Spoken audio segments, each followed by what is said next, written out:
दिएर।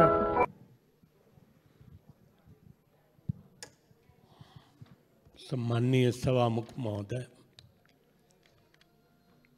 बजेटलाई हेर्ने हो भने त घर पूजा गर्दाखेरि बिरालो बाँधेर गर्ने भन्ने परम्परालाई छोडेका छैन।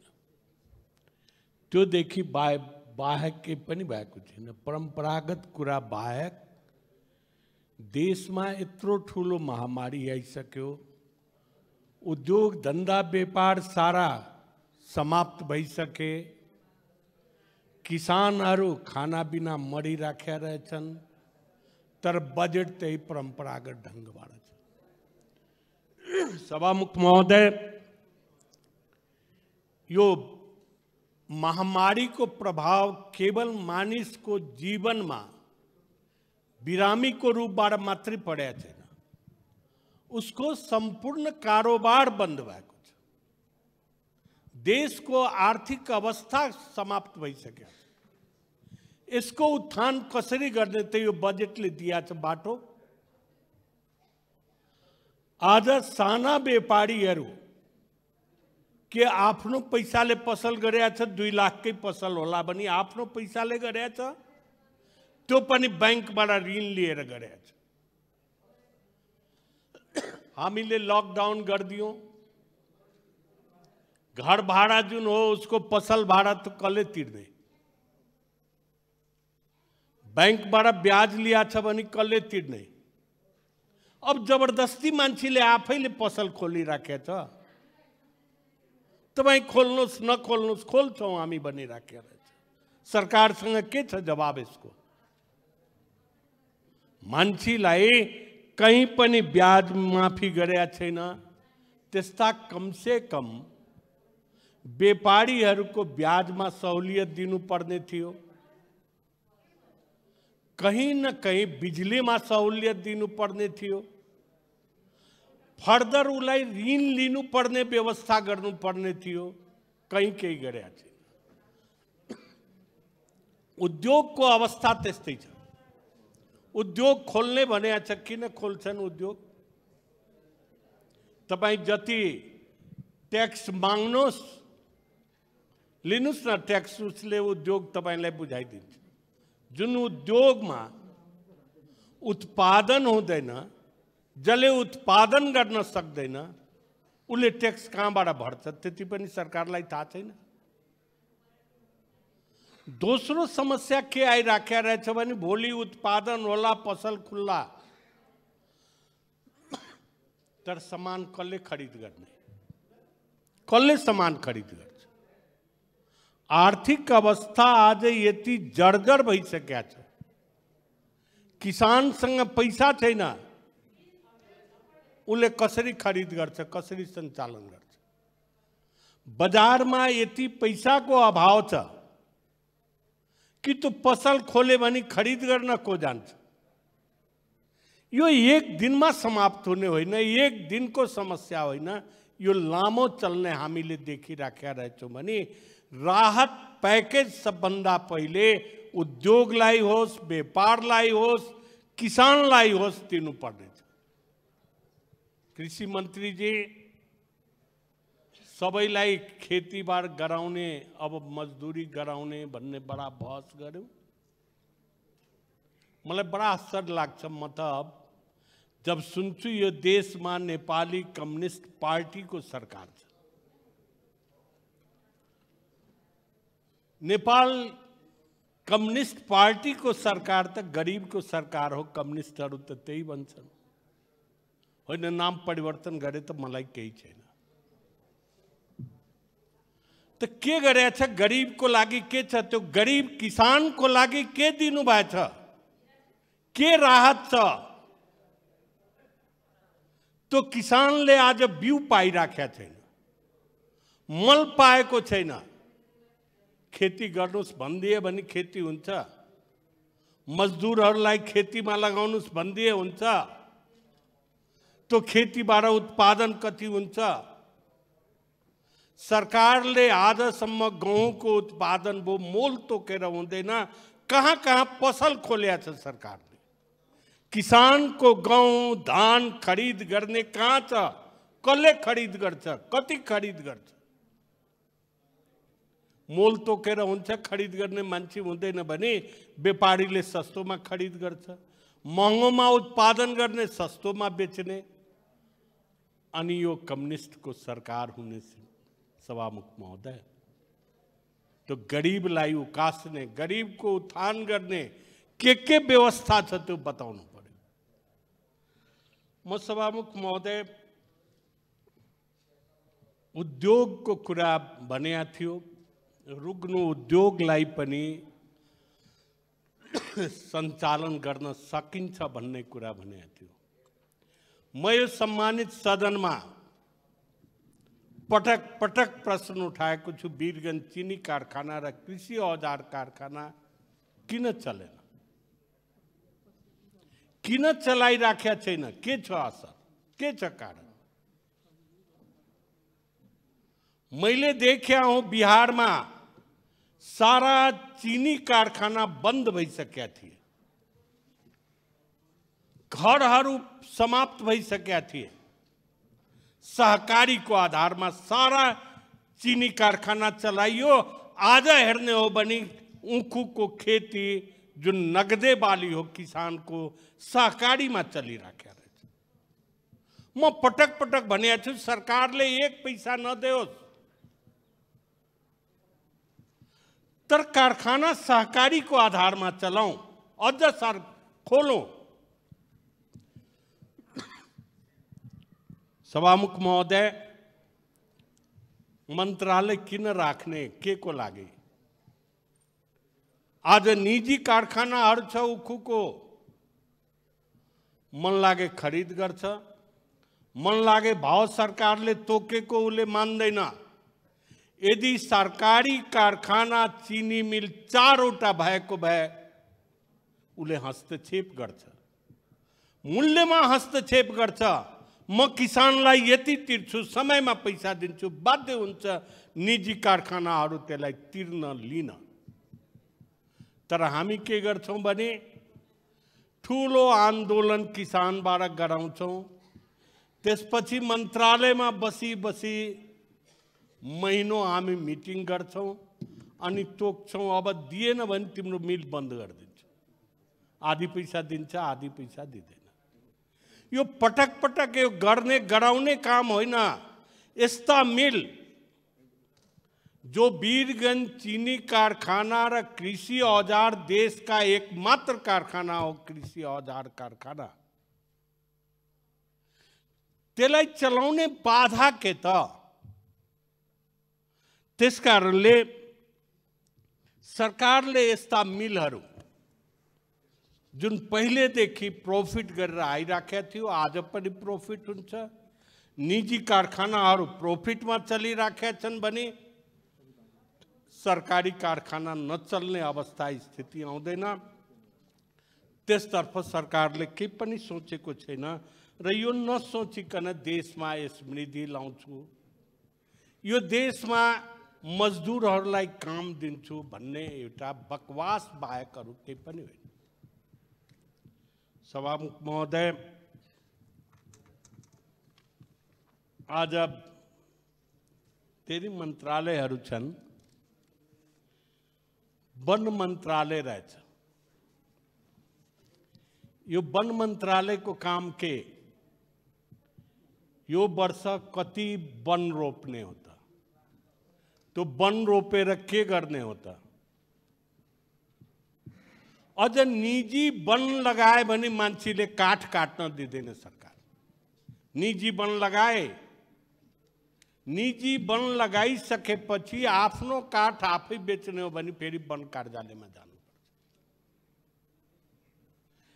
आज केवल सरकारमा मात्रै वन निहित हुँदैन।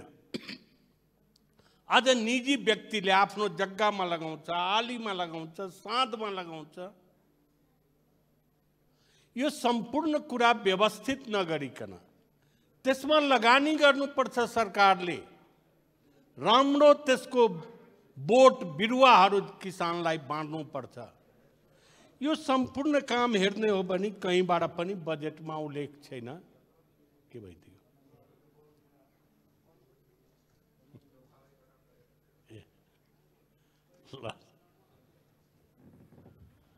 सभामुख महोदय, ट्रान्जिटको बेलामा म पढेँ।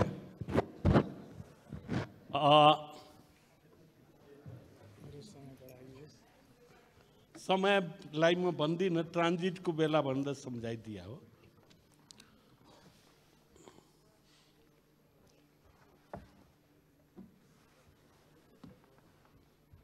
सभामुख महोदय, मलाई बडा एउटा अनुभव छ। थोडी गाउँपालिकाभित्र एउटा सिकारी बाँस भन्ने गाउँ छ। 30-40 जना थारूहरू, चारैतिर पहाडीको बसोबास रहेछ भने बीचमा तो हिस्टोरिकल थारूहरूको बसोबास छ। त्यहाँ खेतीपाती राम्रो ढङ्गबाट हुन्छ, तर जङ्गलभित्र भएको कारणले गर्दाखेरि त्यहाँ जङ्गली जनावरहरू बाली नाली नष्ट गर्छ। वन मन्त्रीजी हुनुहोला, मैले उहाँको मन्त्रालयदेखि यहाँ पनि कतिचोटि भने धेरै खर्च लाग्दैन, कमसे कम एउटा बिजुलीको तार त दौडाइदिनुहोस्, तुरन्त हुन्छ भन्नुभयो। तुरन्त भने आज तेस्रो साल हो, हुँदैन। नभएको कारण मैले के सुने भने कर्मचारीहरूले थारूको गाउँ हो, थारू त मान्छे नै होइन, थारू गाउँ भएको कारणबाट त्यहाँ आजसम्म तार लगाइएन। यो राज्य सञ्चालन विधि हो। यस किसिमबाट राज्य सञ्चालन हुन्छ।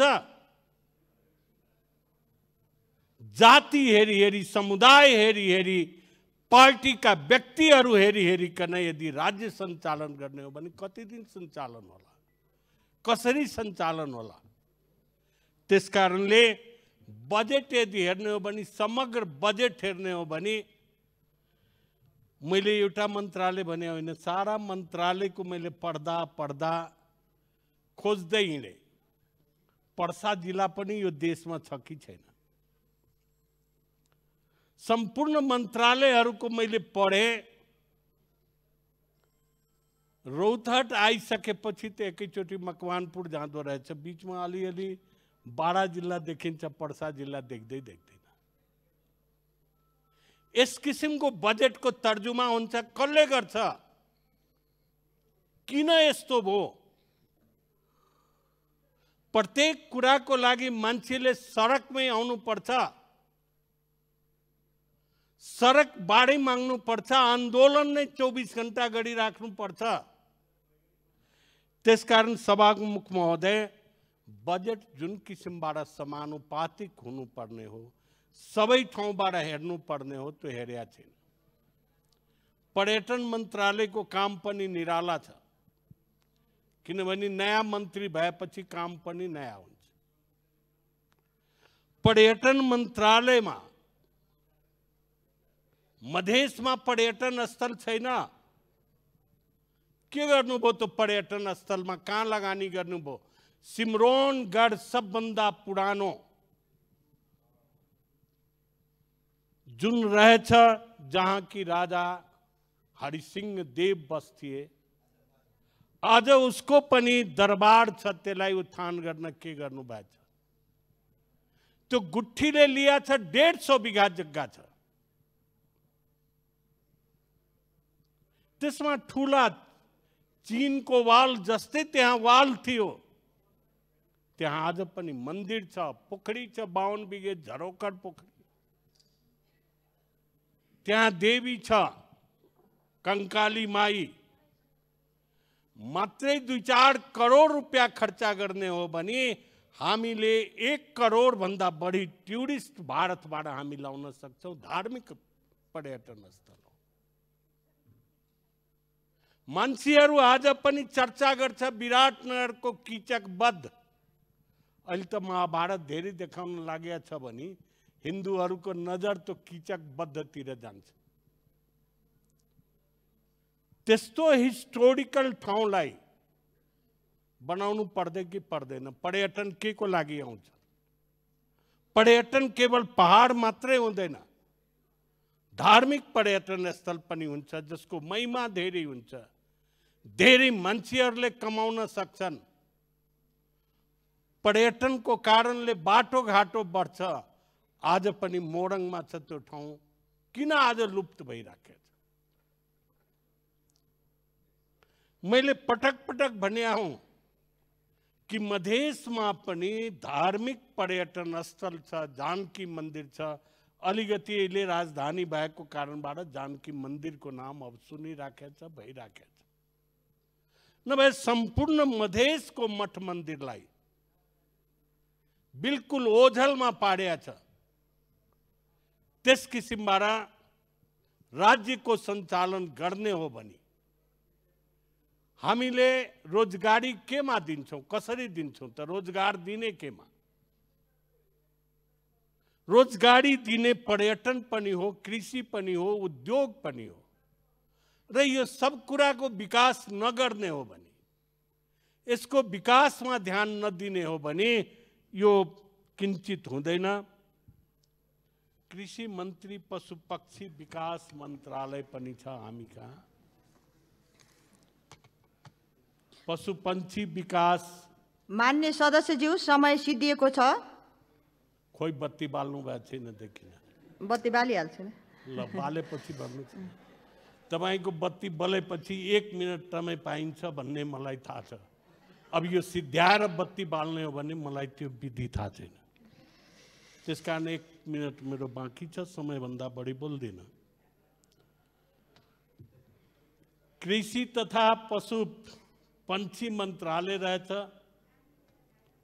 यसको उत्थानको लागि केही काम सुरुदेखि भइराखेको छ। माछा पोखरीहरूमा सब्सिडी दिइराखेको रहेछ। त्यसबाट केही रोजगारी प्राप्त गरेका छन्। तर माछाको बिक्री अहिले बन्द भएको छ। त्यसलाई बजार कसरी प्राप्त हुन्छ, कसरी बजारमा आउँछ? ठुलो लगानी छ त्यसमा। कुखुरा पालन लगायतमा ठुलो लगानी छ। त्यसलाई हामीले कसरी लगानीलाई उसलाई फिर्ता दिलाउने, कसरी कमसे कम माछाको लागि गाडी खोल्ने, त्यो कुखुराहरू पालन गरिराखेका रहेछ भने उसको लागि गाडी खोल्ने, यो सम्पूर्ण व्यवस्था हामी गरेनौं भने केवल लकडाउन भनिकन हामी केही गर्न सक्दैनौं। अन्तमा म आधा मिनट के भन्छु भने, स्वास्थ्य मन्त्रीजी क्वारेन्टाइनमै मान्छे मर्न लाग्यो भने छोड्दिनुस्। किन क्वारेन्टाइन बनाउने? छोड्दिनुस्। घरमै बस्छ, घरमै खान्छ।